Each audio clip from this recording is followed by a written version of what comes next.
วันนี้สามใจเหลือเกินยอมว่าสายขาดเงินสาวจะเมินหันหลัง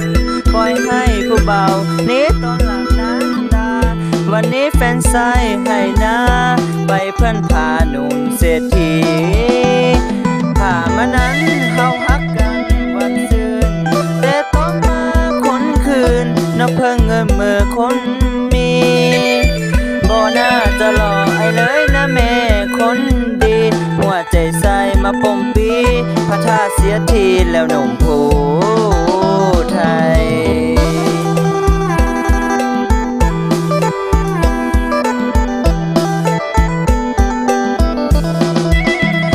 เป็นพี่เลิศเป็นพี่เลิ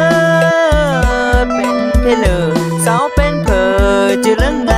คำสัญญาต่ออายน้ำย้ำเบาว่าละจำนำเด่นเจ๊หัวจือเธอได้อายหนุ่มผู้ไทยได้ให้จมน้ำมาตัวรอต้น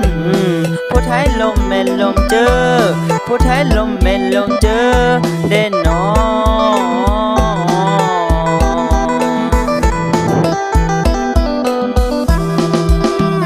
เบาผู้ไทยถือสาวบักไก่หลอกหลอหัวใจใสลิอาวรเถินยาน้องก็ฝันละเมอถ้ามีสานา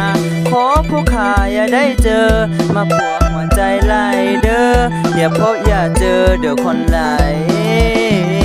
ใจ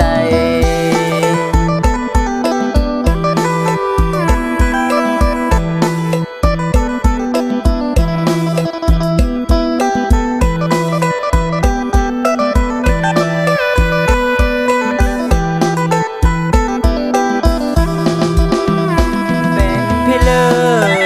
ศเป็นพี่เลิศเป็นพี่เลิศสาวเป็นเธอจะเรื่องไงคำสัญญาต่ออายน้ำย้ำเบาว่าละจันน้ำเด่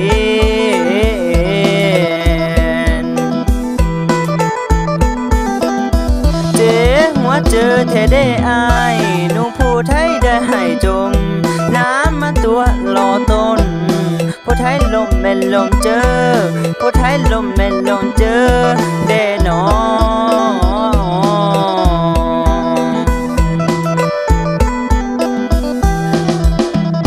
เบาผู้ไทยถือสาวบางไกลหลอกหลอ